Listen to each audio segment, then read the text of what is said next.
चलो बेटा, मेरा भयंकर सर दर्द दे रहा, भयंकर। तो आप देखो, आप ए भैया पीछे बातचीत मत करो, ऐसी सर दर्द है भयंकर, कूट दूंगा किसी को मैं ऐसे ना। हाँ चलो आओ, निकालो कॉपी निकालो। कहाँ तक हो गया था अपना? यहाँ तक पढ़ लिए थे।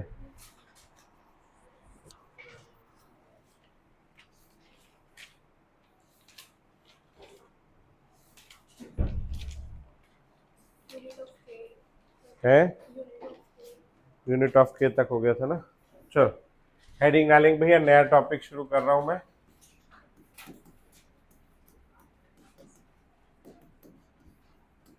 Arrhenius theory.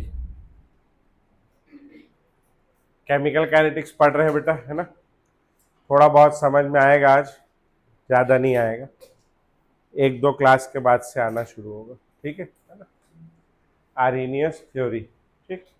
अब ये क्या कहती है? ये थ्योरी कहती है कि अगर किसी रिएक्शन में दो रिएक्टेंट हैं तो ये पहले रिएक्ट करते हैं, कुछ एनर्जी गेन करते हैं और एक हाई एनर्जी एक्टिवेटेड कॉम्प्लेक्स बनाते हैं। क्या बनाते हैं? हाई एनर्जी एक्टिवेटेड कॉम्प्लेक्स, ठीक है। अब ये हाई एनर्जी है, तो जिसकी एनर्जी ज्यादा होती है ना, वो स्टेबल कम होता है। स्टेबल का मतलब क्या होता है? स्टेबल का मतलब होता है कुर्सी में चुपचाप बैठ जाना, ऐसे बैठ गया वो आदमी, क्या हो गया? स्टेबल। जिसके पास ज्यादा एनर्जी है वो बैठेगा क्या? वो यहां से वहां दौड़ता रहेगा, तो वो स्टेबल है अनस्टेबल है? अनस्टेबल है। जिसके पास ज्यादा एनर्जी हो क्या होगा? अनस्टेबल। तो ये unstable high energy activated complex बनेगा, जो बाद में टूटेगा और प्रोडक्ट बनाएगा और सम अमाउंट ऑफ एनर्जी वापस रिलीज कर देगा। अब अगर वो ज्यादा एनर्जी पहले एब्जॉर्ब करता है, बाद में कम रिलीज करता है, तो ओवरऑल उसने क्या करी? एनर्जी एब्जॉर्ब करी, तो वो एंडोथर्मिक हो जाएगा। अगर शुरू में कम एब्जॉर्ब करता है और बाद में ज्यादा रिलीज कर देता है, तो ओवरऑल उसने क्या करी? एनर्जी रिलीज करी, तो कैसा हो जाएगा? एक्सोथर्मिक। तो वो डिपेंड करेगा उसके नेचर के ऊपर, ठीक है। तो लिखेंगे भैया according to this theory, according to this theory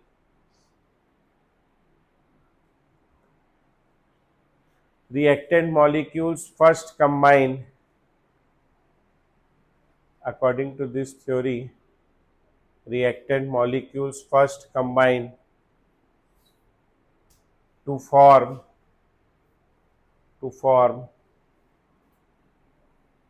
high energy comma low stability, high energy low stability activated complex, high energy low stability activated complex, which then dissociates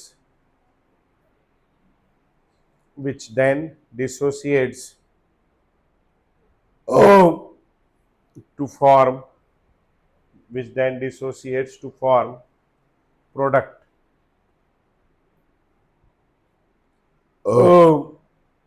तब क्या हुआ? ये ऐसा लिखो भाई, सर दर्द दे रहा था सुबह से, नाश्ता करके सर दर्द की गोली खा ली, पैरासीटामोल। अब गोली खा ली तो पहले तो केवल सर दर्द हो रहा था, हो गया, लिख लिए।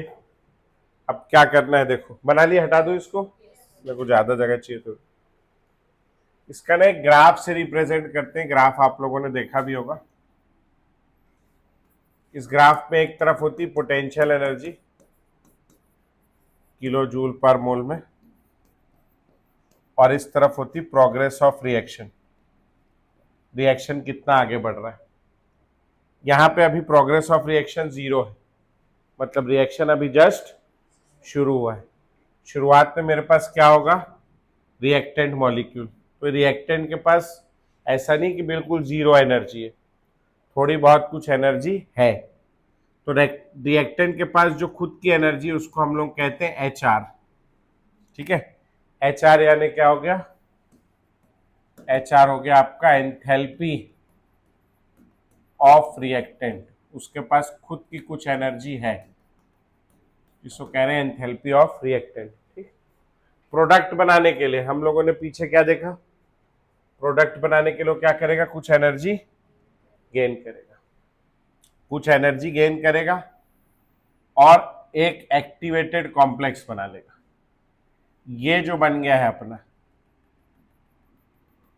This is called high energy, high energy नहीं भी लिखोगे तो भी चल जाएगा, एक्टिवेटेड कॉम्प्लेक्स है। क्या बन गया, एक्टिवेटेड कॉम्प्लेक्स। ठीक, तो रिएक्शन कराने के लिए मॉलिक्यूल के पास कम से कम इतनी एनर्जी होनी चाहिए। तो ये जो इतनी एनर्जी है, minimum energy, this is called threshold energy. क्या कहते हैं, थ्रेशोल्ड एनर्जी। रिएक्शन होने के लिए एक मिनिमम एनर्जी, केवल ऐसे दो गैस के मॉलिक्यूल है, एक यहाँ पड़ा हुआ है, एक यहाँ पड़ा हुआ है, पड़े रहने से नहीं होगा रिएक्शन, उठ के आना पड़ेगा, टकराना पड़ेगा, बात करनी पड़ेगी, तब रिएक्शन होगा। तो एक मिनिमम एनर्जी की रिक्वायरमेंट है, उस मिनिमम एनर्जी क्या कहते हैं अपन लोग, थ्रेशोल्ड एनर्जी। तो लिखेंगे for any reaction to occur, for any reaction to occur,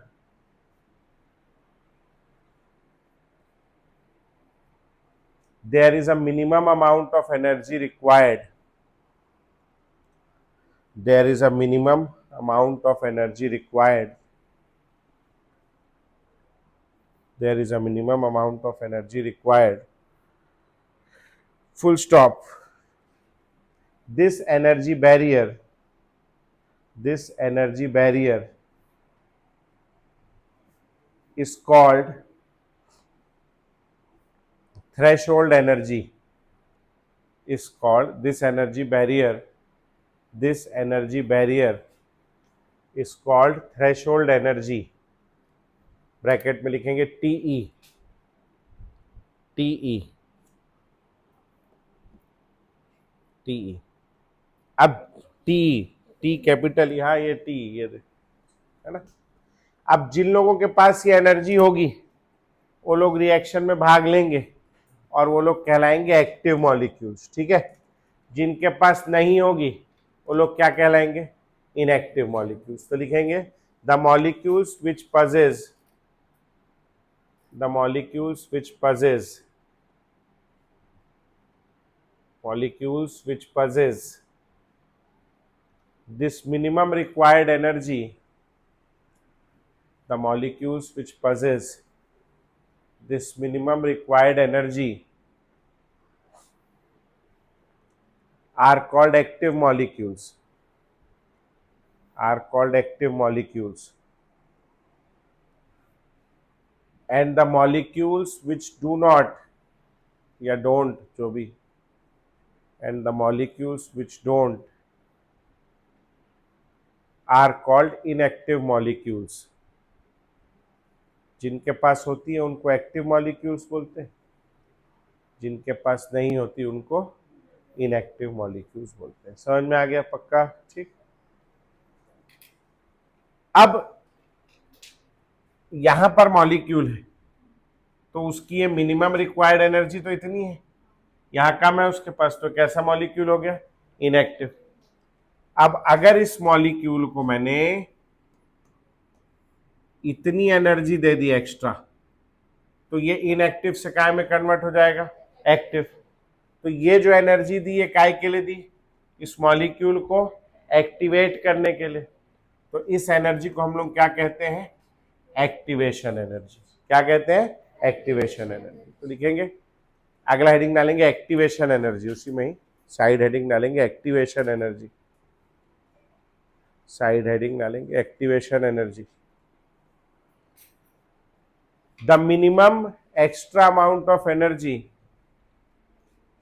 the minimum extra amount of energy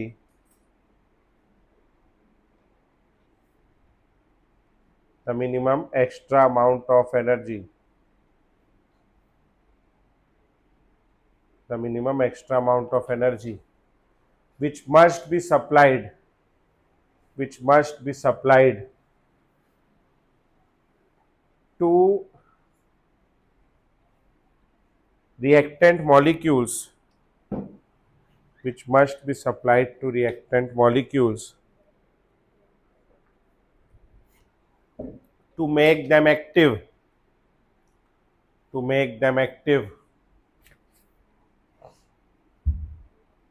is called activation energy,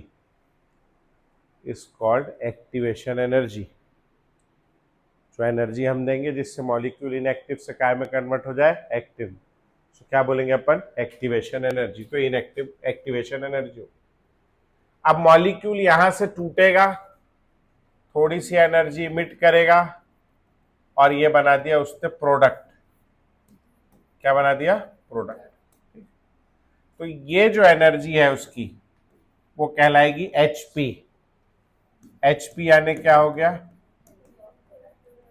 enthalpy of product. ठीक है, अब इन दोनों की मदद से हम लोग निकालेंगे एंथैल्पी चेंज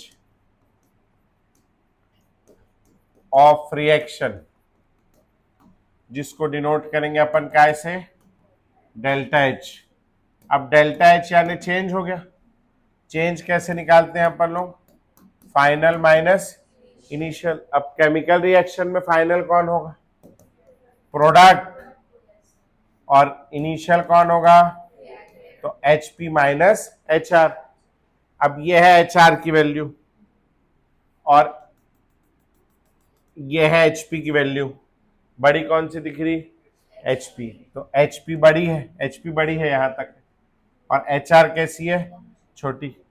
तो बड़ी वैल्यू में से छोटी वैल्यू माइनस करोगे तो ये कैसा आ जाएगा, पॉजिटिव। पॉजिटिव मतलब क्या हो रहा है, हीट का अमाउंट, एंथैल्पी यानी हीट है, हीट। तो हीट क्या हो रही, पॉजिटिव, हीट चेंज पॉजिटिव आ रहा है, मतलब हीट गेन हो रही है ना। तो यहां अपन बोल सकते हैं हीट चेंज कैसा है, पॉजिटिव। इसका क्या मतलब है, हीट गेन हो रहा है, और हीट गेन हो रहा है यानी रिएक्शन कैसा हो जाएगा, एंडोथर्मिक। तो ऐसे केस में रिएक्शन कैसा होगा, एंडोथर्मिक। समझ में आ गया, पक्का बन जाएगा। ठीक, अब इस पूरे ग्राफ में हमको क्या समझना है अभी तक के, कि कोई रिएक्शन सीधा नहीं होता। रिएक्टेंट मॉलिक्यूल्स मिलके एक बीच की अवस्था बनाते हैं जिसको कहते हैं एक्टिवेटेड कॉम्प्लेक्स, जो हाई एनर्जी होने के साथ साथ लो स्टेबिलिटी होता है, जो टूट के क्या बना देता है, प्रोडक्ट। सीधा रिएक्टेंट से बीच का एक स्टेप है, समझ लो, है नहीं। जिन लोगों के पास, अच्छा, इस रिएक्शन को कराने के लिए एक मिनिमम एनर्जी चाहिए, जो मिनिमम एनर्जी चाहिए वो क्या कहलाएगी, थ्रेशोल्ड एनर्जी। थ्रेशोल्ड एनर्जी का कुछ हिस्सा रिएक्टेंट मॉलिक्यूल के पास पहले से होगा, जो उसकी एंथैल्पी होगी। जो एक्स्ट्रा हम लोग प्रोवाइड कराएंगे इनएक्टिव को एक्टिव कन्वर्ट करने के लिए, वो क्या कहलाएगी, एक्टिवेशन एनर्जी। समझ में आ गया भैया। ठीक, डेल्टा एच कैसे निकालते हैं, HP माइनस HR, ये हमको समझ आना चाहिए। इस ग्राफ अभी जो हमारे पास में सामने जो टॉपिक है, इसका मेन मतलब ये है कि हम इस ग्राफ को रीड कर पा रहे हैं कि नहीं कर पा रहे। रीड करना आना चाहिए, हो जाएगा रीड पक्का। ठीक, समझ आ गया क्या हो रहा है, ठीक भैया, है ना। चल इतना नोट करो, ग्राफ बनाओ। तेरा कौन सा पहला ड्रॉप है भैया, इसके पहले कहाँ, 12वीं में कितना परसेंट आया, 76।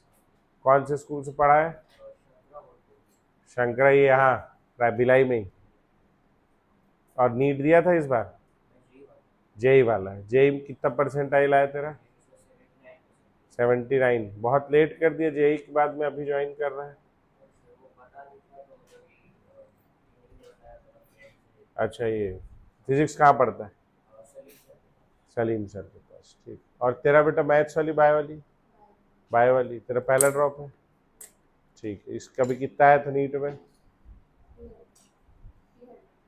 जनरल वाली। तो ठीक, बना लिए, क्वेश्चन लिखेंगे भैया। हटा दूं इसको, बच्चा है लिखना, हो गया सबका, बच्चा है, हो गया बेटा। क्या लिख रही है तू इतना देर से, लिखे नहीं पा रही है। आओ लिखेंगे भैया। From the following graph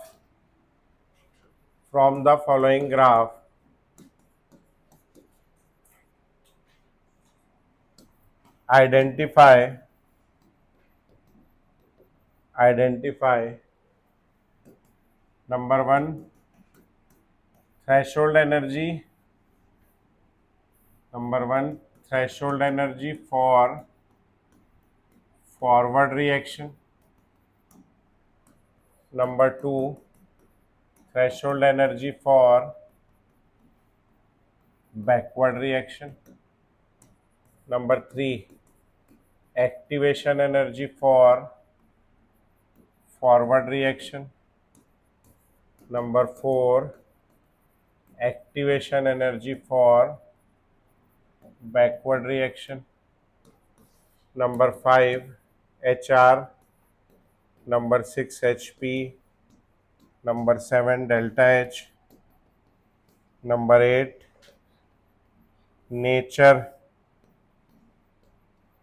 nature of reaction. Nature of reaction मतलब एंडो है या एक्सो है, ठीक है।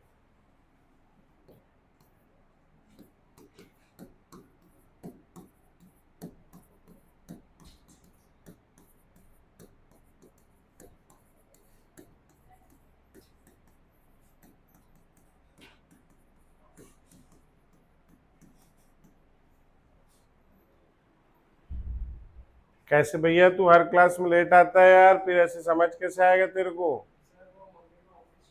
अरे जल्दी छोड़, क्या कर ऐसे में हर क्लास में लेट होगा ना दोस्त, फिर दिक्कत आएगी ना। जब मैं पढ़ा डाला फिर तू आया।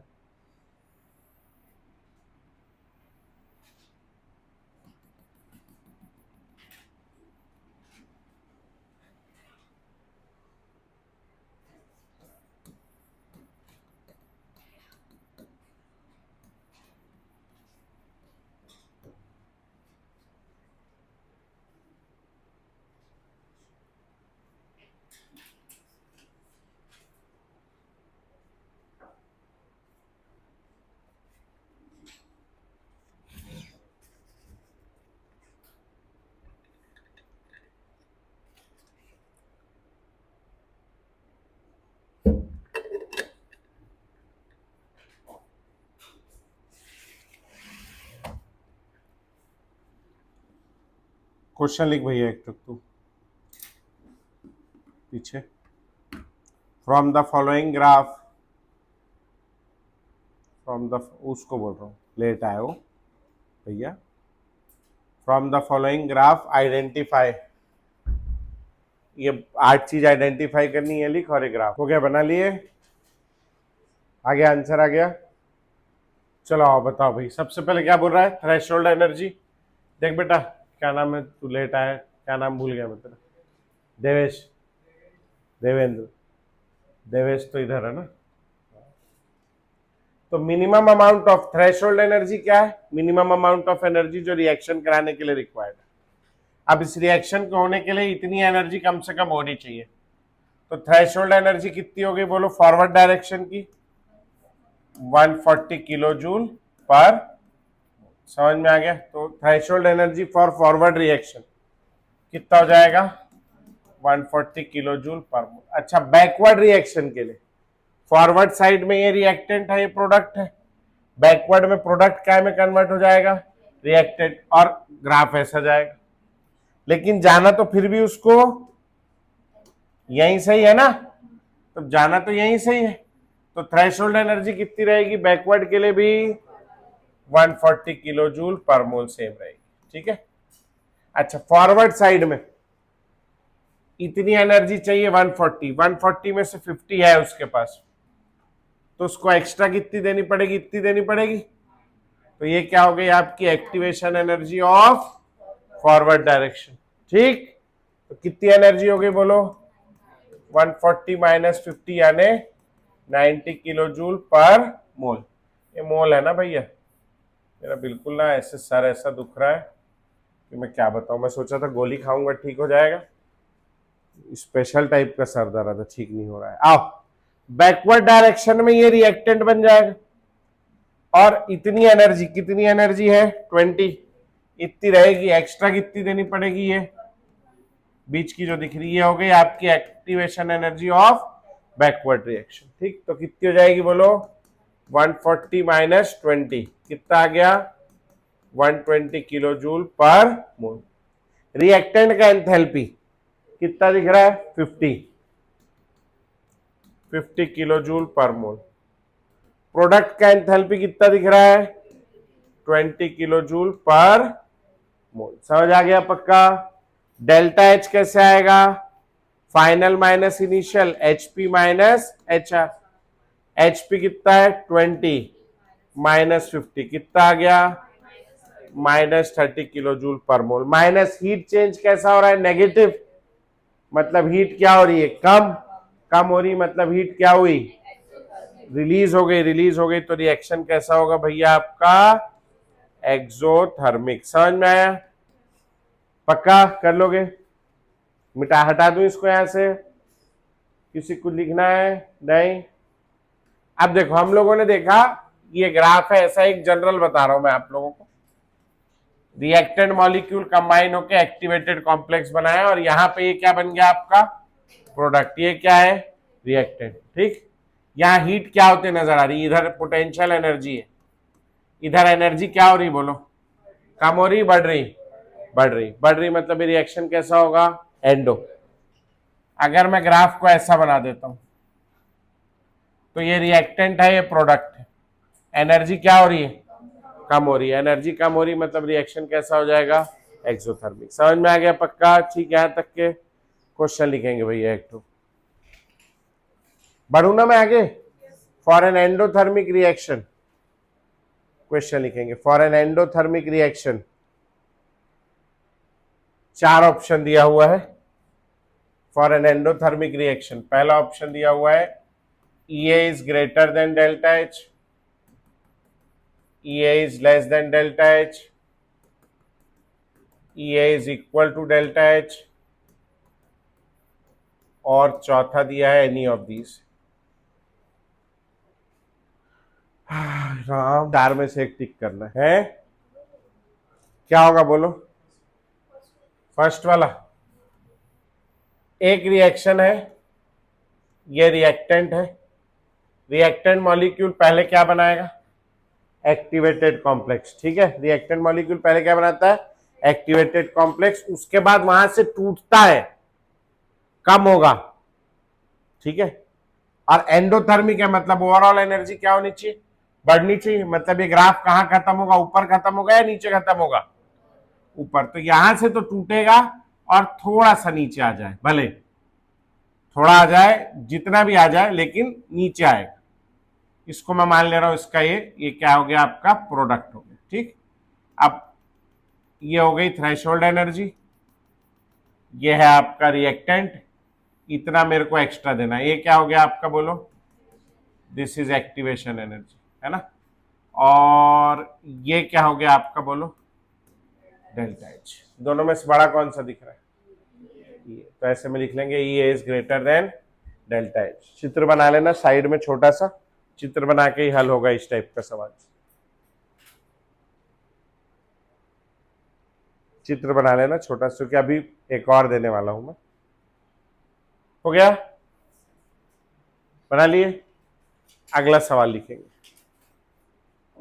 For an exothermic reaction, for an exothermic reaction, exothermic reaction में सेम, ये मिटा दूं ग्राफ, किसी ग्राफ बनाना है, बन गया है, बनाना है क्या पीछे भैया देवेंद्र, हो गया। फॉर एन एक्सोथर्मिक रिएक्शन, और फिर यही सेम 4 ऑप्शन दिए, सेम 4 ऑप्शन। सोचो जल्दी, एक्सोथर्मिक, एंडोथर्मिक के लिए कौन सा ऑप्शन था फर्स्ट, तो एंडोथर्मिक मतलब एंडो के लिए फर्स्ट था, एक्सो के लिए कौन सा होगा सेकंड, हो जाएगा है फर्स्ट ही होगा। चलो अच्छा कर लो, आप कर लो फिर बताइए। हो गया फर्स्ट, अच्छा। और कोई सेकंड वाला, फर्स्ट।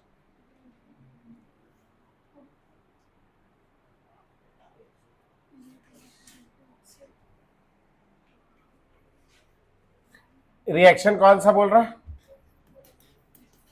एक्सोथर्मिक रिएक्शन का क्या मतलब है, हीट चेंज कैसा होगा नेगेटिव। अच्छा, ग्राफ ऊपर से शुरू होगा और कहां खत्म होगा नीचे, पक्का। ये हो गई आपकी, ये क्या चीज है, what is this is, O H R, ये क्या है, ये क्या है आपका,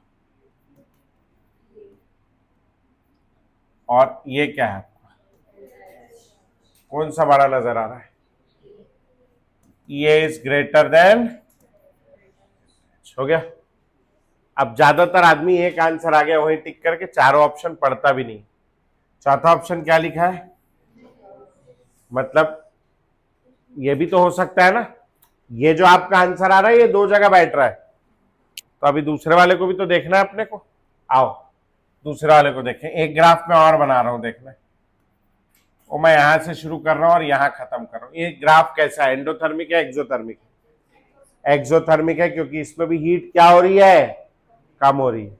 बाद में लिखना भैया, बाद में लिखना, ये यही फिक्स रहता है, मैं उखाड़ नहीं पाता हूं, मैं लेके भागूंगा नहीं, है नहीं, तो लिख ले पहले। देखा, एक तो ऐसे ही तू बीच में ज्वाइन किया है ना, उस पे ऐसे ही बहुत अच्छा परसेंटेज है ना, और चैप्टर भी बीच में चल रहा है, उसके बाद तू लिखेगा भी तो समझने में थोड़ी दिक्कत तो आएगी ना दोस्त, तो इसीलिए समझने पे पूरा ध्यान दे। लिखने का तो क्या है, ये मिल जाएगा सब, फोटोकॉपी करा के मैं दे दूंगा तेरे को, ठीक है। लिखने के लिए ना पागल हो, सब लोग लिख रहे हैं, कोई ना कोई गरीब आपको दे ही देगा लिखने के लिए, टेंशन करने की जरूरत नहीं, समझने की है, चूंकि नहीं समझ में आएगा तो समझा कोई नहीं पाएगा, है ना। मैं ही दे दूंगा आपको, मेरे पास भी फोन में होगी पुरानी कॉपी। हाँ, तो ये जो है ये क्या हो गई आपकी थ्रेशोल्ड एनर्जी, ये कौन हो गया आपका एंथैल्पी ऑफ रिएक्टेंट, ये कौन हो गया एंथैल्पी ऑफ प्रोडक्ट, हो गया। और इतनी है, इतनी एक्स्ट्रा चाहिए, तो ये क्या हो गया आपका ये, और ये वाला वैल्यू क्या हो गया डेल्टा एच। समझ में आ रहा है भैया, ये और डेल्टा एच में कौन बड़ा दिख रहा है, ये is smaller than delta H. कौन सा आंसर आ गया, फर्स्ट और सेकंड दोनों आ गया, मतलब अब बराबर भी होगा। कैसे होगा बराबर, यहां कहीं बीच से शुरू करो और कहीं वहीं खत्म कर लो, समझ में आया। तो ये हो गया आपका थ्रेशोल्ड एनर्जी, ये हो गया एच आर, ये क्या हो गया एच पी। इतना है, इतना एक्स्ट्रा देना पड़ेगा, ये क्या हो जाएगा ये, और ये प्रोडक्ट और रिएक्टेंट के बीच का डिफरेंस क्या हो गया डेल्टा एच। मैंने लगभग बराबर बनाने की कोशिश की उसको, कभी कभी नहीं भी बनता है, ये लगभग बराबर है ना। तो यहाँ पर लोग क्या कह सकते हैं, delta H is equal to ये, बोलो कौन सा आंसर होगा, एनी ऑफ दिस। ऐसा क्यों हो रहा है, क्योंकि पहले हमारे पास एक लिमिट थी एंडोथर्मिक रिएक्शन में, क्या लिमिट थी देखना इधर, हम लोग यहां से शुरू करते थे और ग्राफ हमेशा ऊपर ही रुकना है, नीचे नहीं जा सकता। अब वाले में हमारे पास कैसा रिएक्शन है एक्सोथर्मिक, मतलब उसको कहां जाना है नीचे, तो हम यहां से शुरू करके उसको कितना भी नीचे भेज सकते हैं, समझ में आया। अगर हम लोग थोड़ा सा नीचे भेजेंगे, यहां से शुरू करके थोड़ा सा नीचे भेजेंगे तो ये बड़ा हो जाएगा, ये छोटा हो जाएगा, इसको नीचे कर देंगे तो नीचे वाला बड़ा हो जाएगा। समझ में आ गया पक्का, ठीक। चलो नोट करना है इसको जल्दी से, तीनों ग्राफ बनाना बाजू में छोटे छोटे, तब समझ में आएगा, ठीक। आज नहीं आया समझ में पूछ लेना, मेरा थोड़ा सर में भी दर्द है, तो बहुत उसमें भी नहीं हूं ना, 100% नहीं लगा रहा हूं मैं अपना, मेरे सर भयंकर दुख हो गया। बेटा लिख लिए, क्वेश्चन लिखेंगे एक ठोक और, बोलू मैं, किसी बच्चा है बनाना, हाथ उठा दो, हाँ बना लो आराम से बना लो, कोई हड़बड़ी नहीं बना भैया। क्वेश्चन लिखेंगे, for a reaction, for a reversible reaction कर लेना, for a reversible reaction activation energy for forward and backward reactions, for a reversible reaction activation energy for forward and backward reactions are 160 and 200 kilojoule per mole respectively.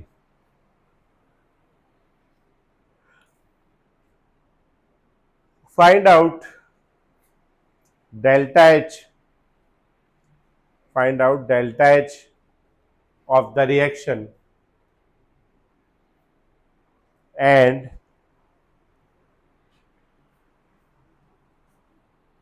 क्या बोलेंगे, identify nature of reaction, and identify nature of reaction.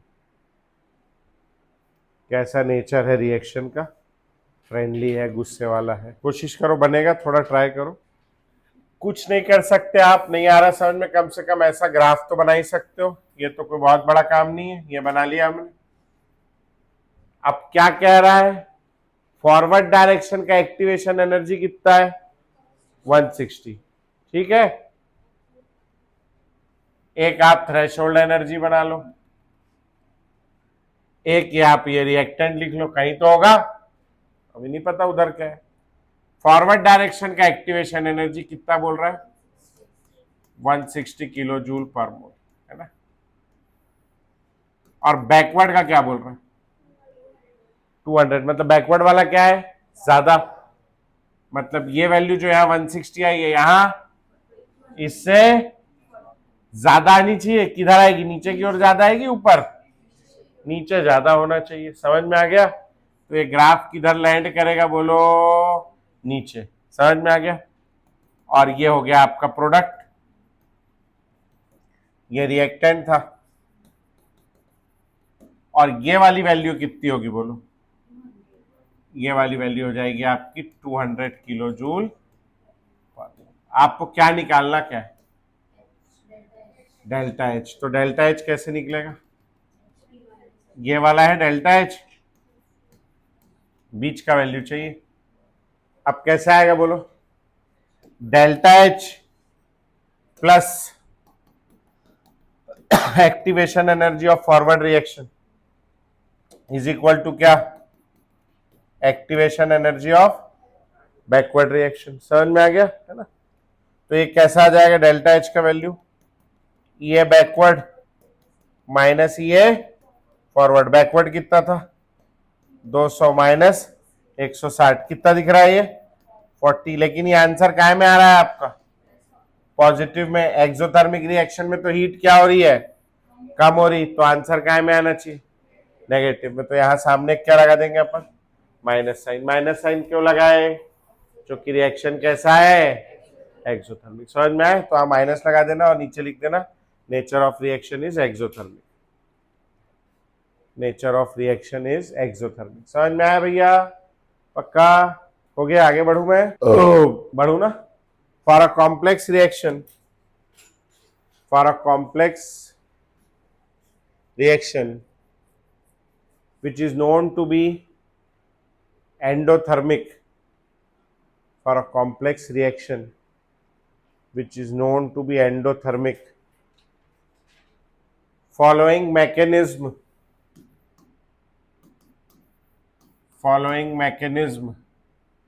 is given।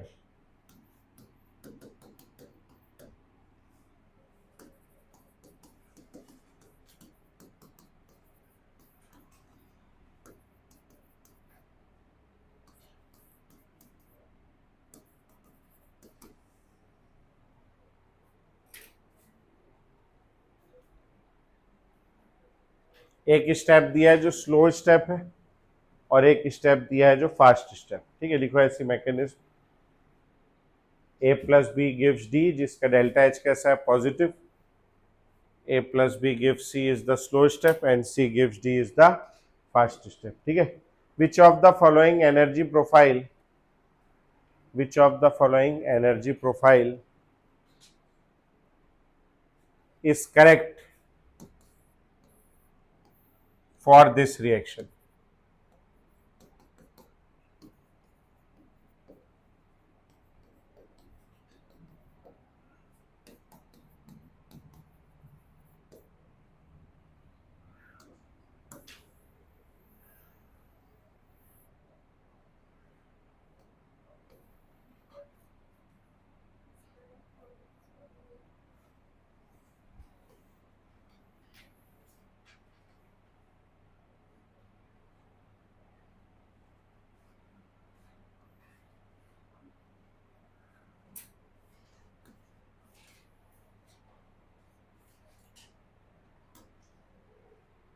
अरे सब में 1 आ गया क्या number? ये वाला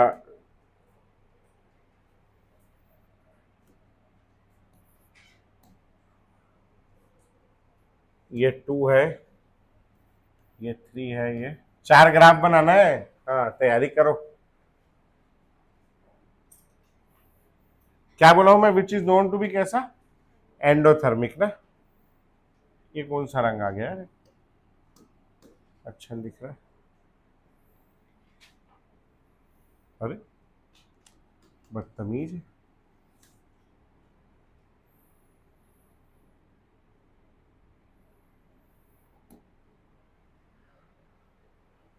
ये हो गया आपका A+B,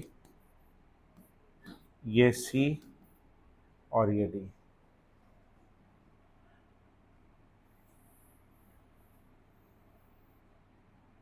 ये हो गया A+B, ये C और ये D।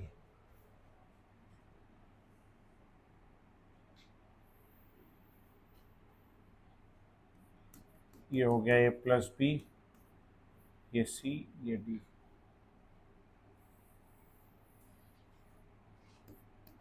ये हो गया A+B, ये C और ये D। ठीक,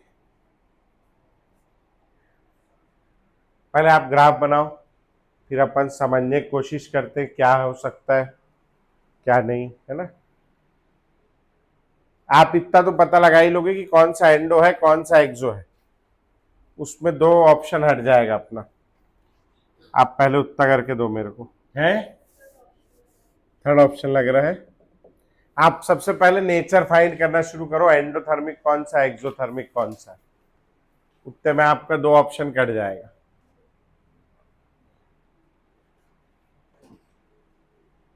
यहां क्या हो रहा है? ओवरऑल एनर्जी कम हो रही, कम हो रही एनर्जी। कैसा होगा? एंडो होगा एक्सो होगा?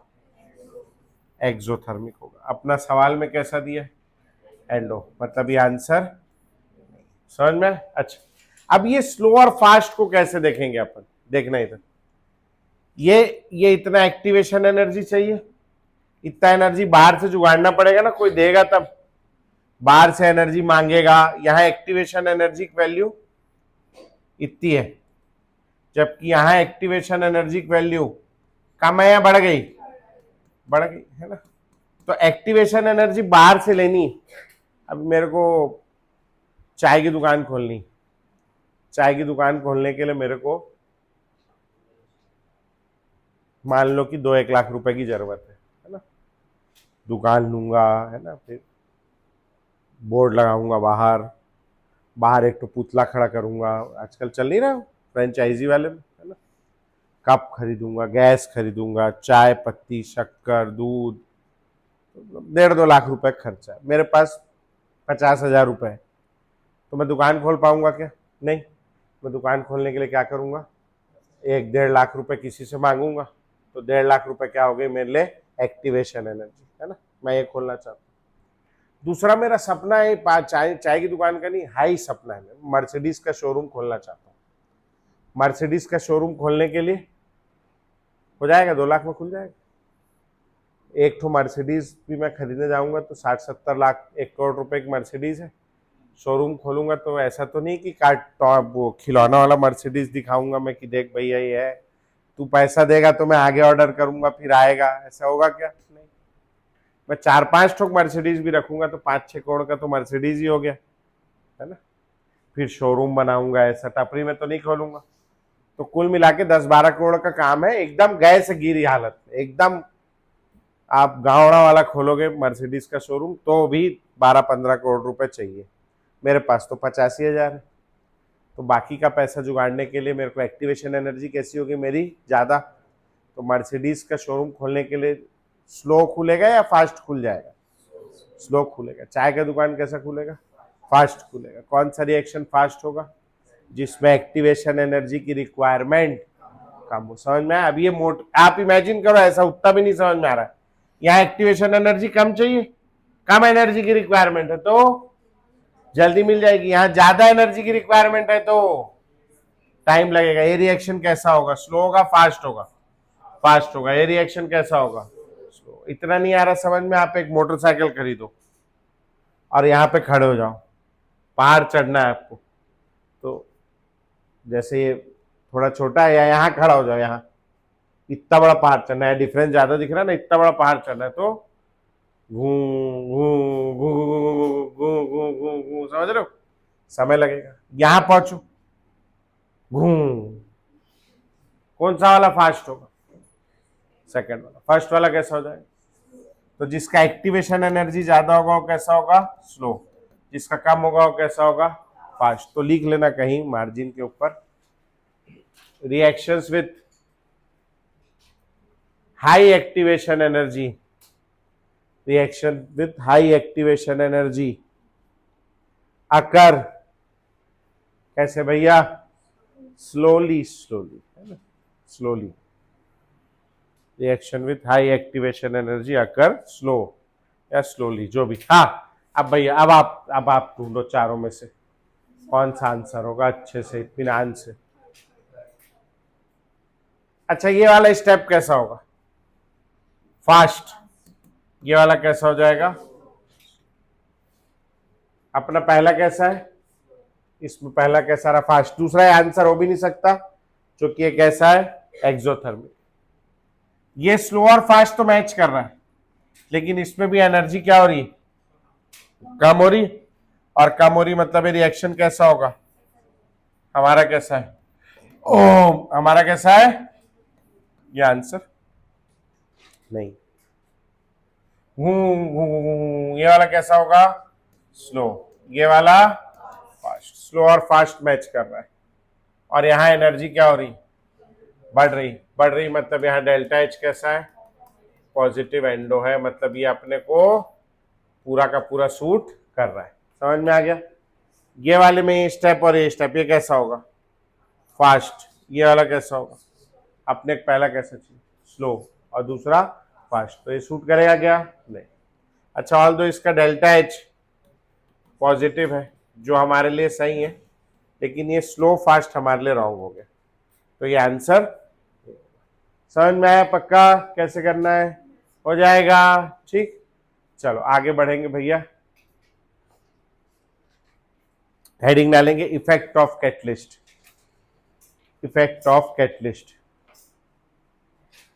इफेक्ट ऑफ कैटलिस्ट, ये अगला टॉपिक है छोटा सा, फिर ये दोनों पे एक साथ अपन क्वेश्चन करेंगे। Effect of catalyst.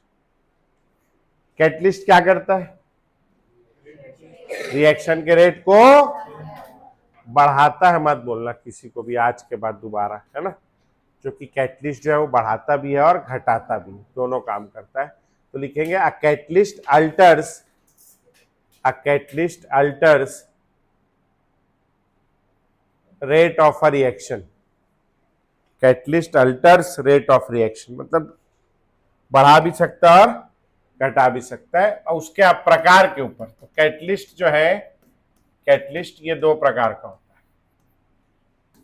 है। एक होता है पॉजिटिव कैटलिस्ट और एक होता है नेगेटिव कैटलिस्ट। समझ में? पॉजिटिव कैटलिस्ट और नेगेटिव कैटलिस्ट। पॉजिटिव कैटलिस्ट क्या करेगा? It increases ROR। समझ में आए? और नेगेटिव कैटलिस्ट क्या करेगा?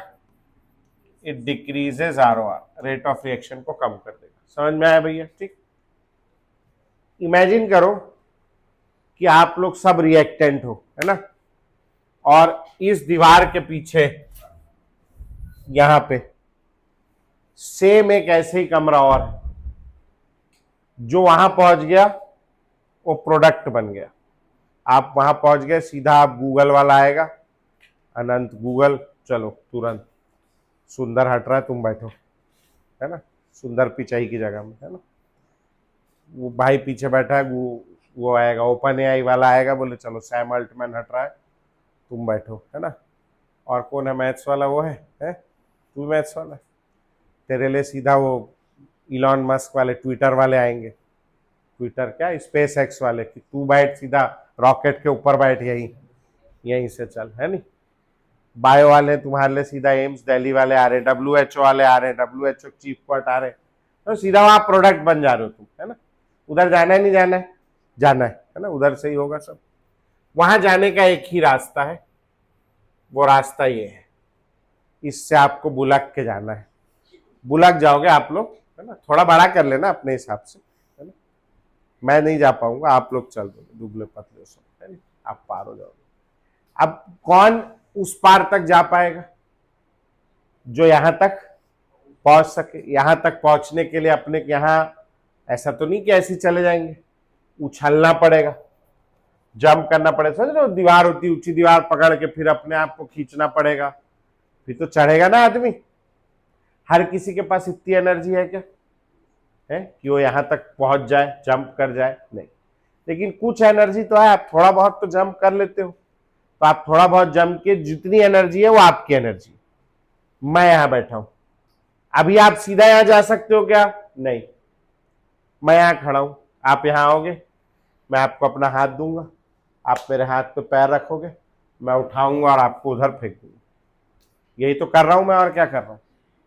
मैं आपको एक्टिवेट करने ही तो बैठा हूं यहां, आपको कॉलेज तक फेंकने के लिए। लेकिन वो मैं कब फेंक पाऊंगा? जब आप यहां पे पैर रखोगे। यहां तक तो आना पड़ेगा। अब आप बोलोगे नहीं सर, घर से आओ, गोदी पाक ले जाओ। यहां तक आपको आना पड़ेगा, समय पे आना पड़ेगा, हाथ रखना, मैं उछालूंगा, आपको उछलना भी पड़ेगा। ये नहीं कि आप ऐसे नहीं, अब मैं अपना अंदर से थोड़ा भी एफर्ट नहीं, बोधे टाइप का, तो फिर नहीं होगा। मैंने आपको उछाला, आप क्या किए? उस तरफ चले गए, क्या बन गया? आपका प्रोडक्ट बन गया। अब एक पॉजिटिव कैटलिस्ट का क्या काम है? वो आता है और अपने साथ में एक छेनी हथौड़ा लेके आता है। छेनी हथौड़ा, दीवार है ये ना, दीवार में छेनी हथौड़ा लेके आता है और यहां एक नया छेद कर देता है। तो अभी पहले जो मॉलिक्यूल, वो ऐसी करता है, पहले जो मॉलिक्यूल थे उनको यहां तक के कूदना पड़ रहा था। अब इसने क्या किया? एक नया छेद कर दिया। तो अब क्या होगा? मॉलिक्यूल इतना ही दूर से कूदेगा तो प्रोडक्ट बन जाएगा। पहले जो लोग यहां पर पाए जाते थे वो लोग कहलाते थे एक्टिव मॉलिक्यूल, और जो लोग, इसको इमेजिन करना, रहे पूरा ही मिट गया मनहूस, है ना, जो लोग यहां पाए जाते थे वो लोग कैसे थे? Inactive molecule. अब इसने क्या किया? कैटलिस्ट ने एक नया रास्ता बना दिया। तो अब यहां वाले मॉलिक्यूल भी क्या हो गए? एक्टिव। जो इतना दूर नहीं कूद पा रहा था वो रिएक्शन होने का रेट क्या होगा? बढ़ जाएगा। एक नया रास्ता क्रिएट कर दिया, यहां से रिएक्शन होने लगेगा। समझ में आया? तो जो नॉर्मल रिएक्शन हो रहा था अपना, इधर हो गया आपका वही पोटेंशियल एनर्जी किलो जूल पर मोल में, इधर हो गया प्रोग्रेस ऑफ रिएक्शन। एक नॉर्मल रिएक्शन हो रहा था, ये था रिएक्टेंट और ये था क्या? प्रोडक्ट। एक पॉजिटिव कैटलिस्ट आया हरे रंग का, है ना, और पॉजिटिव कैटलिस्ट आया, उसने क्या किया? जो रिएक्शन पहले यहां से हो रहा था, अब वो उसको कहां से करा दे रहा है? नीचे से। नया पाथ उसने जो है बना दिया। तो अब रिएक्शन यहां से होने लगा। हाँ, जो डेस्टिनेशन था वो वही का वही, रिएक्शन यहां से होने लगा। पहले आप देखो, जो एक्टिवेशन एनर्जी थी वो यहां से लेके यहां तक की इतनी सारी थी। अब एक्टिवेशन एनर्जी क्या हो गई? बढ़ गई या कम हो गई? तो पॉजिटिव कैटलिस्ट क्या करता है भैया? पॉजिटिव कैटलिस्ट जो है, फिर से लिख लेते हैं, वो पॉजिटिव कैटलिस्ट एक्टिवेशन एनर्जी की रिक्वायरमेंट को क्या कर देता है? कम कर देता है। एक्टिवेशन एनर्जी क्यों कम हो गई? पहले थ्रेशोल्ड एनर्जी इतनी थी, अब थ्रेशोल्ड एनर्जी क्या हो गई? कम। तो क्या करता है? थ्रेशोल्ड एनर्जी को कम करता है, और थ्रेशोल्ड एनर्जी के कम होने से एक्टिवेशन एनर्जी कम हो जाती है। अब कम एक्टिवेशन एनर्जी की रिक्वायरमेंट है, तो एक्टिव मॉलिक्यूल्स पहले से ज्यादा हो गए। पहले यहां वाले एक्टिव थे, अब यहां वाले भी एक्टिव हो गए। ये तो है, ये भी हो गए एक्टिव। समझ में आया? तो एक्टिव मॉलिक्यूल्स बढ़ गए, तो अब रिएक्शन कम होगा या ज्यादा होगा? और ज्यादा रिएक्शन होगा तो रेट ऑफ रिएक्शन क्या हो जाएगा? बढ़ जाएगा। समझ में? ऑन द कॉन्ट्ररी, एक जो नेगेटिव कैटलिस्ट होता है वो बड़ा बदमाश, उसके पास ज्यादा सामान होता है, वो अपने साथ छेनी हथौड़ा तो रखता ही है, वो ईटा और सीमेंट भी लेके आता है। पहले वो यहां वाला जो रास्ता है इसको बंद कर देता है, ईटा और सीमेंट लगा के। तो ये रास्ता उसने बंद कर दिया। अब क्या हो गया, आपके पास कोई रास्ता ही नहीं है जाने का। फिर वो छेनी हथौड़ी से एक नया रास्ता बनाता है, जो कहां बना रहा है, ऊपर। तो अब जाने के लिए क्या करना पड़ेगा, मेहनत और लगानी पड़ेगी। तो रिएक्शन का रेट क्या हो जाएगा, कम हो जाएगा। समझ में आया पक्का? ठीक, तो लिखेंगे अ कैटलिस्ट क्रिएट्स, हाँ उसके नीचे लिखेंगे a catalyst creates an alternate path, a catalyst creates an alternate path for the reaction to occur. A catalyst creates an alternate path for the reaction to occur. Catalyst क्या करता है, एक alternate path create कर देता है reaction के होने के लिए। पोटेंशियल एनर्जी किलो जूल पर मोल, इधर आ गया आपका प्रोग्रेस ऑफ रिएक्शन। ठीक, अब ये था आपका नॉर्मल रिएक्शन। ये अपन ले लेते हैं आपका पॉजिटिव कैटलिस्ट का रिएक्शन, और लाल रंग का है क्या पेन अपने पास, ये यहाँ पे जबरदस्ती, ये हो गया आपका, दिख ही नहीं रहा है किसी को, नेगेटिव कैटलिस्ट का रिएक्शन। रिएक्शन कहां से हो रहा है, ऊपर से। समझ में आ गया पक्का? तो नेगेटिव कैटलिस्ट क्या कर रहा है बताओ, थ्रेशोल्ड एनर्जी को बढ़ा दो। थ्रेशोल्ड एनर्जी बढ़ जाएगी तो एक्टिवेशन एनर्जी, एक्टिवेशन एनर्जी बढ़ जाएगी तो एक्टिव मॉलिक्यूल्स, उतना दूर तक लोग चढ़ पाएंगे क्या? मैं तो बिल्कुल नहीं चढ़ पाऊंगा। एक्टिव मॉलिक्यूल्स क्या हो गए, कम, और एक्टिव मॉलिक्यूल्स कम हो गए तो ROR कम हो जाएगा। चल नोट करो फटाक से, ये सफेद वाला है without any catalyst, without any catalyst, कोई कैटलिस्ट नहीं। और हरा वाला जो है अपना, हरा वाला क्या है आपका भैया, पॉजिटिव कैटलिस्ट। और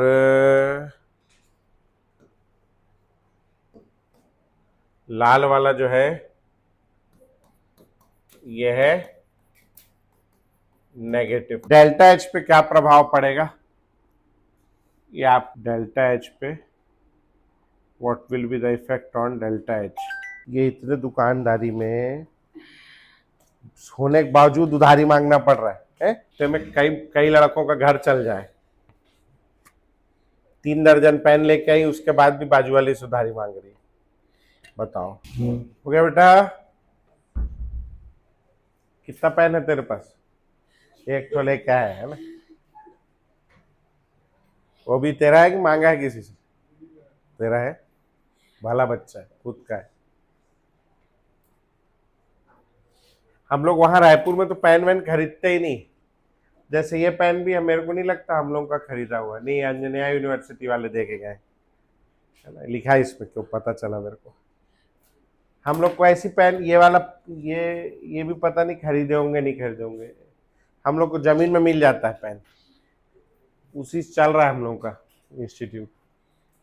पापा क्यों, हमारे काम वाली बाई जो है वो बढ़िया है। वो कई बार बच्चा क्या करता है, रिफिल खत्म हो गया, अब कौन कचड़े के डब्बे तक जाए, यहीं फेंक देता हूँ। मैं भी कचड़ा हूँ, ये कचड़े का डब्बा, ऐसा सोचता होगा वो, कुछ वही फेंक देता है ना। तो हमारी काम वाली बाई जो है वो कम पढ़ी लिखी, वो पेन देखती तो सोचती काम का होगा करके। सोचो कितनी बड़ी गहरी बात है इसमें। पढ़ा लिखा आदमी वहीं फेंक दे रहा है, अनपढ़ आदमी उठा के संजो के रख दे रहा है कि क्या पता काम आ जाए करके, उठा के उसको रख देती है। हम लोग देखते हैं, अगर थोड़ा बहुत इंक रहा तो अपना काम हो जाता है, नहीं रहा तो अपन रिफिल डला चला लेते। ऐसे चल रहा है काम। हो गया, लिख लिए? हाँ बताओ, डेल्टा एच अल्टर होगा नहीं होगा? क्योंकि एचपी और एचआर पे कोई फर्क नहीं पड़ रहा है, और एचपी और एचआर पे अगर कोई नहीं फर्क पड़ रहा है तो डेल्टा एच पे फर्क, ये एचआर हो गया, ये एचपी हो गया। लिख लेना अ कैटलिस्ट, ओ ऐसे लिख लेना, catalyst does not alters delta H और डेल्टा जी। डेल्टा एच भी नहीं अल्टर कर रहा, डेल्टा जी भी नहीं अल्टर कर रहा, केवल वो रेट बढ़ा रहा है और कुछ नहीं।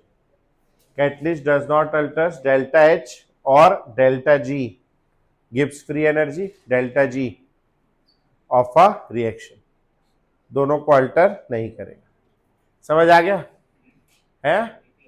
अ catalyst does not alters delta H और delta G of a reaction. समझ आ गई बात? पक्का? ठीक, चलो अब निकालो मॉड्यूल, कुछ पीवाईक्यू करेंगे फटाफट। तेरा नाम क्या था गुड़िया? बहुत मुश्किल नाम था, क्या था? यलीना। तो पीछे वाली बेंच पे बैठ जाओ, दीदी के साथ बुक से अपन सवाल करेंगे। और तू एक तो दो पीछे दीदी को, ऐसे पीछे बैठ जा। तुम लोग के पास कहाँ है तेरी किताब? मेरी है। अच्छा, तेरे को नहीं मिली, लाओ, हम लोग तीनों की है यार। पेज नंबर 54 खोलेंगे, पेज नंबर 54, क्वेश्चन नंबर 31 पढ़ेंगे, देख के हल हो जाएगा वहीं वहीं। पेज नंबर 54 क्वेश्चन नंबर 31 देख के हल करना है, बहुत मुश्किल नहीं है। पेज नंबर 54 पे क्वेश्चन नंबर क्या बोला मैं? 31। मेरे पास भी है एक ठोक। बातचीत नहीं भैया, मुंह से नहीं हल करना है। क्या बोल रहा है? For a reaction A gives B, enthalpy of reaction is -4.2। Enthalpy क्या होता है? एंथैल्पी ऑफ रिएक्शन क्या होता है? Delta H. क्या होता है? Delta H. डेल्टा एच का वैल्यू कैसा बोल रहा है? माइनस, मतलब रिएक्शन एंडो है एक्सो है? एक्सो है। ऊपर खत्म होगा नीचे खत्म होगा? नीचे। आओ, पहला वाला रिएक्शन, दूसरा वाला वो भी ऊपर है, तीसरा वाला, चौथा वाला वो भी जरा सा ऊपर दिख रहा है, तो कौन सा आंसर होगा? बहुत मुश्किल है, राइट? गोबर सवाल है। आओ 2000 नीचे, question number 36, question number 36, question number 36, ये फलाना रिएक्शन दिया जिसका डेल्टा एच कैसा दिया है? Negative. Which of the following graphs gives an accurate representation? चौथा वाला आंसर हो सकता है कि नहीं हो सकता? पहले तो ये बताओ। नहीं हो सकता। क्यों नहीं हो सकता? क्योंकि चौथा वाला क्या है? एंडो है। हमको क्या चाहिए? एक्सो। अब पहले वाला में आर और पी आने क्या है? रिएक्टेंट और प्रोडक्ट, दोनों के बीच का डिफरेंस कितना दे रहा है? 74.8। ये क्या है? दोनों का क्या दिखा रहा है? Delta H. ये हो सकता है। अच्छा, थर्ड वाला क्यों नहीं हो सकता? वो डेल्टा एच की जगह क्या दिखा रहा है? एक्टिवेशन एनर्जी, और एक्टिवेशन एनर्जी को 74.8 बोल रहा है, जबकि एक्टिवेशन एनर्जी कुछ और है। 74.8 क्या है? Delta H. और दूसरा वाला क्यों नहीं हो सकता?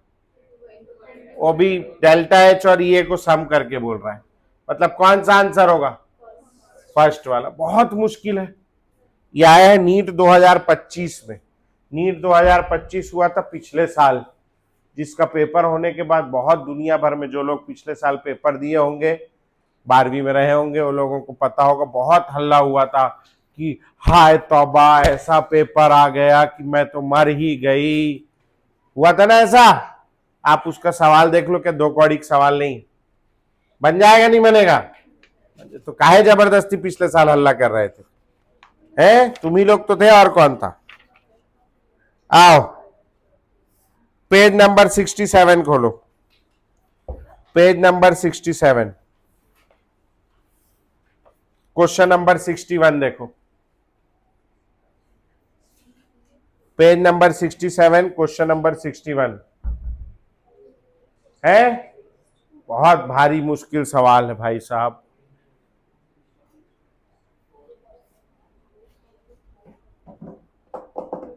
पहला वाला आंसर क्यों नहीं हो सकता?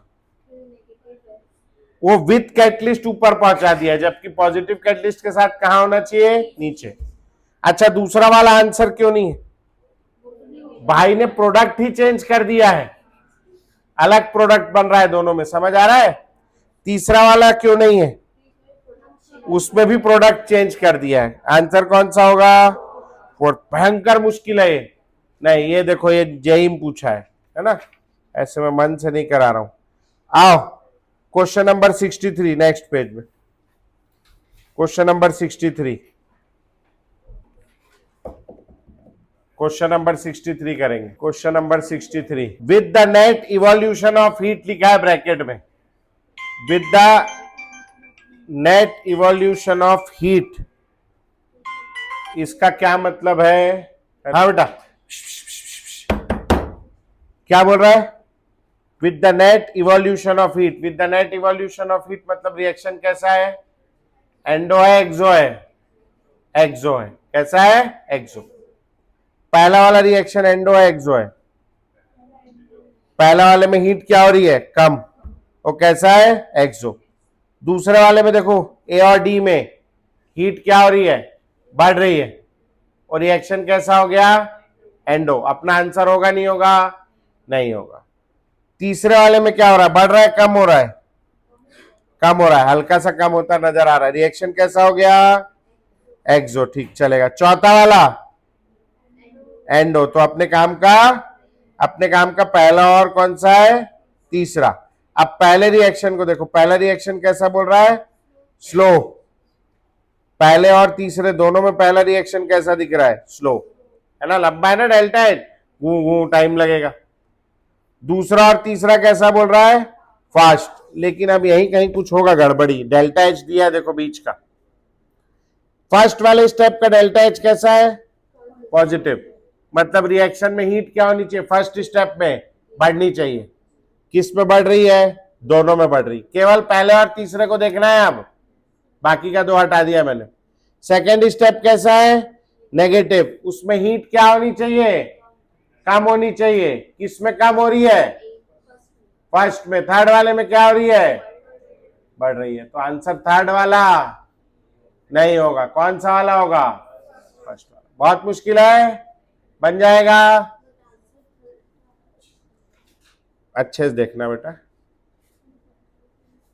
एक्सरसाइज 6 है। आंसर छोड़ो, जो भी दिया हो, क्या दिया वही दिया। गलत देखती सबको वो कर देती। क्वेश्चन नंबर 65, ये कॉपी बनाना पड़ेगा। क्वेश्चन नंबर 65 कॉपी बनाना पड़ेगा। 65 लिख के, देख के नहीं होगा। उसी के नीचे क्वेश्चन नंबर 65 पढ़ेंगे और कॉपी में बनाएंगे, सॉल्व करने वाला है।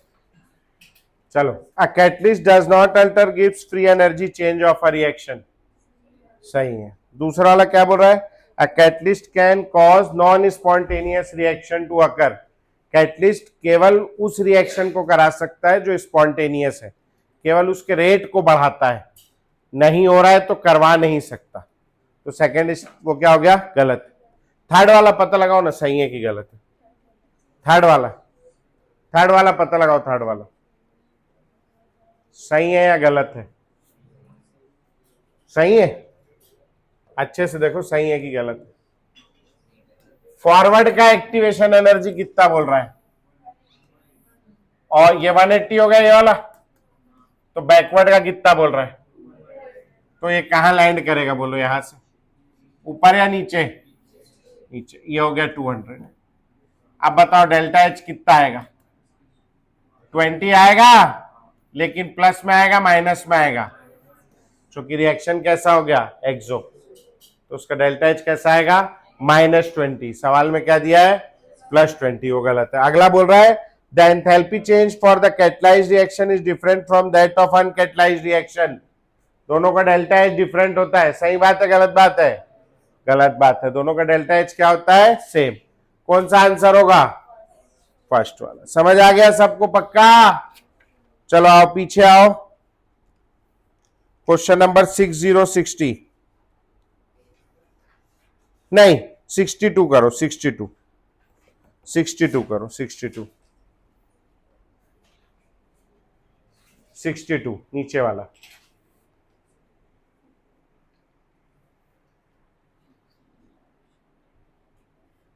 62 पढ़ो।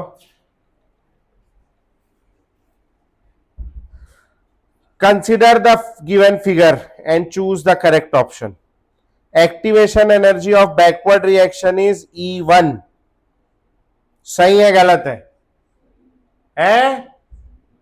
सही है ना? The product is more stable then reactant. अब स्टेबिलिटी कैसे निकालेंगे? जिसकी एनर्जी ज्यादा होगी उसकी स्टेबिलिटी। अब आप देखो प्रोडक्ट और रिएक्टेंट में किसकी एनर्जी ज्यादा नजर आ रही है आपको? प्रोडक्ट की ज्यादा है ना, ग्राफ ऐसा बना है, ग्राफ ऐसा बना है, ये रिएक्टेंट है ये प्रोडक्ट है, किसकी एनर्जी ज्यादा है बोलो? एनर्जी प्रोडक्ट की ज्यादा है रिएक्टेंट से, स्टेबिलिटी किसकी ज्यादा होगी? प्रोडक्ट की कम होगी और रिएक्टेंट की ज्यादा होगी। समझ में आ गया? पक्का? पहला ऑप्शन क्या लग रहा है आपको? Activation energy of backward reaction is even, सही है गलत है? ये दिया हुआ इवन और ये बचा हुआ दिया है E2, पूरा ही बना दिया भाई मैंने सवाल। हाँ, but product is more stable then reactant दिया है, सही है क्या? नहीं, ये गलत हो गया। सेकेंड वाला activation energy of forward reaction is E1 plus E2, सही है गलत है? सही है। और बताओ product is more stable then reactant, ये वाला पार्ट क्या हो गया? गलत हो गया। अगला बोल रहा है activation energy of forward reaction is E1 plus E2, ये तो सही है। And product is less stable then reactant, सही हो गया है ना। चौथा वाला activation energy of both forward and backward reaction, अरे चल कुछ भी बोलता है, वो तो क्या है, घुन्नस खा गया, अब जबरदस्ती लिख रहा है। कौन सा आंसर होगा? थर्ड बन जाएगा। आओ, अच्छा अब एक ठोक रिएक्शन दिया था मैंने आप लोगों को मैकेनिज्म वाला थोड़ा देर पहले, ये रिएक्शन, इस ओवरऑल रिएक्शन को देखो आप, नीचे का मैं मिटा देता हूं, हो गया ये। इस ओवरऑल रिएक्शन को देखो, इस ओवरऑल रिएक्शन में रिएक्टेंट कौन है? ये दोनों क्या है? रिएक्टेंट। और ये क्या है? क्या बात है भाई साहब, मजा ही आ गया। ये C क्या है? What is C? C is called intermediate. क्या बोलते हैं C को? इंटरमीडिएट है, ये बीच में बना है, ये स्पेलिंग गलत है, इंटरमीडिएट है, ये बीच में बना है और बनने के बाद में वापस खत्म हो गया। इंटरमीडिएट क्या होता है? जो बीच में बनता है, ठीक। अब जैसे ये दिया हुआ है, तो ये A और B क्या हो गया आपके? रिएक्टेंट। ये C क्या हो गया आपका? इंटरमीडिएट। और ये D क्या हो गया आपका? प्रोडक्ट। ये क्या चीज है? What is this? This is activated complex. क्या बोलते हैं इसको? एक्टिवेट, इस रिएक्शन का एक्टिवेटेड कॉम्प्लेक्स। और ये क्या है? ये इस रिएक्शन का एक्टिवेटेड कॉम्प्लेक्स। समझ में आ गया? यहां एक्टिवेटेड कॉम्प्लेक्स कितने हैं? दो। रिएक्टेंट कितने? दो है बे, दो, A और B। प्रोडक्ट कितना है? एक। इंटरमीडिएट कितना है?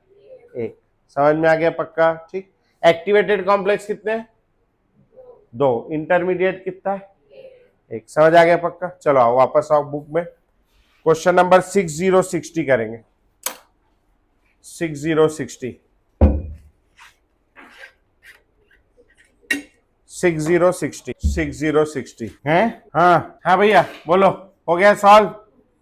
बोलो क्या बोल रहा है? करेक्ट नंबर ऑफ इंटरमीडिएट, कितने इंटरमीडिएट है बोलो? दो इंटरमीडिएट है। समझ में आ गया? वो जो नीचे में आ रहा है। एक्टिवेटेड कॉम्प्लेक्स कितने हैं? एक्टिवेटेड कॉम्प्लेक्स कहां होता है? पीक पे होता है। कितने एक्टिवेटेड कॉम्प्लेक्स है? 3। रेट डिटरमाइनिंग स्टेप कौन सा होता है? जो फास्ट होता है, स्लो होता है? स्लो वाले को रेट डिटरमाइनिंग बोलते हैं। स्लो कौन सा है बोलो? तो आंसर हो जाएगा 2, 3 और सेकंड।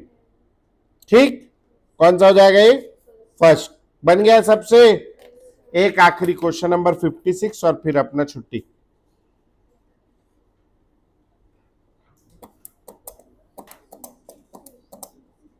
Fifty six.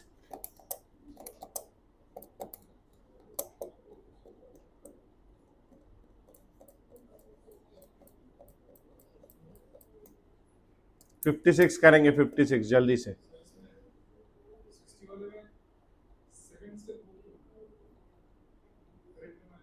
है एक्टिवेशन एनर्जी ज्यादा है, बड़ा है ना, तो हमको तो बड़ा चाहिए ना। फर्स्ट स्टेप का एक्टिवेशन एनर्जी ये है, ये है फर्स्ट स्टेप का एक्टिवेशन एनर्जी, सेकेंड स्टेप का ये है, तो ये वाला बड़ा है, तो यहाँ समय लगेगा ना, तो ये वाला स्लो होगा फास्ट होगा, ये वाला ये स्लो, ये वाला फास्ट। अब ये दोनों में स्लोएस्ट तो ये, बाकी फास्टेस्ट तो चाहिए भी नहीं है नहीं, समझ आ गया? हाँ बेटा, क्वेश्चन नंबर 56 पढ़ेंगे आप लोग। बोल रहा है C is the thermodynamically stable product. Thermodynamics बात करता है हीट चेंज का, और थर्मोडायनेमिक्स हीट चेंज का बात करता है, जिसकी एनर्जी सबसे कम होगी उसका स्टेबिलिटी सबसे ज्यादा। सबसे कम एनर्जी किसका है? देखो सी का, इसीलिए सी क्या है? Thermodynamically stable product. अच्छा, अब सेकंड वाला बोल रहा है D is kinetically stable product. Kinetically का क्या मतलब होता है? केमिकल काइनेटिक्स बात करता है स्पीड की, तो जो रिएक्शन, जो प्रोडक्ट जल्दी बनेगा, काइनेटिक्स मतलब स्पीड हो गया, तो जो जल्दी बनेगा वो कैसा होगा? Kinetically more stable. अब देखो आप, जो आपका डी से ए बी दिख रहा है, डी से ए बी, डी से ए बी, उसमें या जैसे यहां देखो आप, तो यहां फिर प्रोडक्ट पर यहां बन गया, तो ये वाला कैसा हो गया? स्लो। ये वाला, तो ये वाला जो है, this is kinetically stable product, जो कि जल्दी बन रहा है। अब आप सारों में देखो सबसे जल्दी कौन सा प्रोडक्ट बनेगा? डी, क्योंकि उसके लिए एक्टिवेशन एनर्जी है ही नहीं, केवल पैर से धक्का मारना और न्यूट्रल में छोड़ देना। समझ आ रहा है? तो जल्दी प्रोडक्ट कौन सा बनेगा? डी। तो काइनेटिकली मोस्ट स्टेबल प्रोडक्ट कौन सा हो गया? डी। पक्का? आ गया? अगला क्या बोल रहा है? Activation enthalpy to form C. ढूंढो कहां है C. Activation energy to form C is 5 kilo joule less than to form D. नहीं, सही है गलत है? गलत है। डी के लिए एक्टिवेशन एनर्जी कितनी चाहिए? 0। सी के लिए तो फिर भी कुछ चाहिए ना, मतलब सी की एक्टिवेशन एनर्जी क्या है? ज्यादा। ये क्या बोल रहा है? सी की एक्टिवेशन एनर्जी कम। तो थर्ड स्टेप गलत हो गया, थर्ड ऑप्शन गलत हो गया। चौथा वाला क्या बोल रहा है? Formation of A and B from C. ढूंढो formation of A and B from C. उल्टा बोल रहा है, A and B from C has highest activation enthalpy. सही है गलत है? सही है, क्योंकि उल्टे वाले में सबसे बड़ा दिख रहा है। पक्का? आ गया समझ में? कौन सा आंसर हो जाएगा? थर्ड। पक्का? चलो अगली क्लास के लिए हेडिंग डाल के छोड़ेंगे, एक इक्वेशन पढ़ेंगे अपन लोग। उस इक्वेशन को कहते हैं आर्हीनियस इक्वेशन। इस पे बहुत अच्छा टॉपिक सवाल बनता है, आर्हीनियस इक्वेशन। ठीक। अच्छा, जो लोग आज नए आए थे भैया, हो सकता है थोड़ा बहुत कम समझ में आया हो। 2-3 कारण था। अपन लोग बीच क्लास में भी आए, चैप्टर में मेरा सर भी बहुत दर्द कर रहा था। ऐसे नहीं, मैं वैसा प्राणी हूँ, दूसरों का सर दर्द करवा देता हूँ, मेरा कभी कभी होता है ना। तो अगली क्लास से आपको और समझ आने लगेगा। 2-3 क्लास पढ़ेंगे इत्मीनान से। कोई आपसे फीस नहीं मांग रहा है, आप बैठ के पढ़ो आराम से 5-7 क्लास, फिर डिसाइड करना। ठीक है? चलो छुट्टी भैया आज के लिए, कल आओ, कल पढ़ेंगे इसके आगे।